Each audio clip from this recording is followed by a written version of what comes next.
Good morning, everybody, and welcome to our Monday morning assembly this week. Now, the assemblies this week are going to be along the theme of realising that we can turn a challenge into a success, and we're going to come back to somebody that we've talked about a lot in assemblies over the years. I wonder, when you hear his name, I wonder if you can think of one of or two of the most famous stories that he's associated with. So to start with, I want you to think about when you had to do something new, a time where you had to try something new, do something new, attempt something new that you weren't familiar with, you weren't good at, and you hadn't done previously. Often when we're asked to do something new, our first thought is that we can't do it. We can't do it, we won't be good at it, we won't be able to do it straight away, so we shouldn't even try. I know for some of you, recently, you've been asked to start school, haven't you? So your first day at school is something that you'd never ever done before. It's difficult, isn't it? It's hard to imagine how you might feel. Maybe you had to perform in something, maybe a play or a dance show, or as part of a team. Maybe you had to read something out loud in class and you really haven't done that before. All of these things probably seemed really scary to start with. I have to say, even though this is my 17th October as head teacher at St Anne's Fulshaws Primary School, that actually even on my first day I felt a little bit scared and a little bit worried. I wasn't sure what I was going to do or what I was supposed to do. But over the years, with more and more practice, I've got more and more used to being head teacher at this school. When we've never done something before, it can seem almost impossible, and it can seem very hard to try. Especially if you're young, and we're going to meet somebody today in our story who was a very young king in biblical times. Now, his name was Solomon. You might already know something about Solomon, the kind of person that he was and what he became famous for being and doing. Solomon was Israel's new ruler in our story, and his father had ruled over the people of God for 40 years. I know that you know the name of his father. His father is David. Now, some of you will know stories about David and how David was a great king, but I know that some of you will remember when David had to do something that made him feel very, very frightened. David had been a really special king. When he was just a teenager, if you remember, he'd stood up to an extremely large, extremely hostile and aggressive enemy called Goliath. And he'd killed him. He'd kept his people safe using just a slingshot and a pebble with a really big sword tucked in his trousers just to make sure. He had fought off Israel's enemies. He'd brought peace and unity to the whole nation. He was a songwriter and a poet. David was legend in biblical times. But finally, David grew old and he died. And Solomon, who was his son, took to the throne. It was Solomon's turn to be king. He was only 19, and the whole of Israel was looking to him to lead them. Solomon was scared. He'd never been a king before. His dad, David, had made it look so easy. But now that it came to it, Solomon wasn't so sure that he himself was up to the challenge.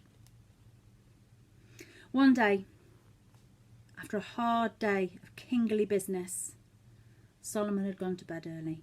He was fast asleep in his royal pyjamas, and he had an amazing dream. God himself appeared to Solomon. "Hello, Solomon," he said. "Just thought I'd check up on you to see how you're getting on with being king and everything." God's nice like that, you see. He does like to check up on us and to watch over us. And if you listen to the prayers that we say at the end of each of our assemblies, you'll often hear me asking God to watch over us, to keep us safe overnight, over a weekend, over the holidays, or just on a day-to-day basis. God said to Solomon, as a special treat, I'm going to give you whatever you want. You name it, it's yours. Think of it as a congratulations on becoming king present. Well, Solomon was very touched. He was moved. He'd never had a present from God before, not even a card, and now God was here offering him whatever he wanted.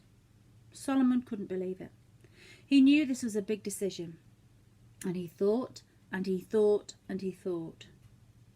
Should he ask God for a big pile of money?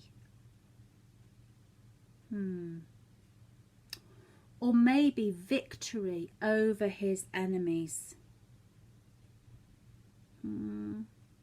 Maybe a new camel with a real leather saddle and sparkling stirrups. If God was offering you anything you wanted, I wonder what you would choose. Maybe we could pause our assembly right now and have a discussion about some of the things that you would ask God for. After a great deal of thought, Solomon knew what he should ask for. Riches and power were all well and good, but if he was going to be any good as the king of Israel, he was going to have to be wise. I talked to some children in our school last week about being wise and about what wisdom is. Being king was a really big responsibility, and Solomon needed to be able to rule fairly and thoughtfully, so he asked God for wisdom, to be able to say the right things and make the right decisions every time. God was so pleased that Solomon hadn't taken his chance to become rich or powerful. He not only granted him his wish of wisdom, but he gave him riches and power as well, 3 for the price of 1, because God had every confidence that Solomon would use his riches wisely and his power to look out for the needs of everybody. Solomon went on to be the wisest king that had ever lived, even wiser than all the teachers in school put together. Don't tell them I said that.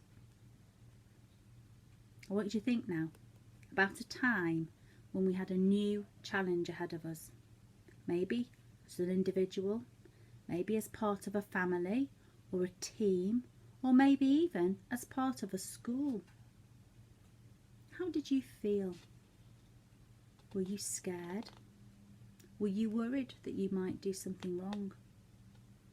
Now think of the things that seemed scary at first, but that became easier as you got on and did them.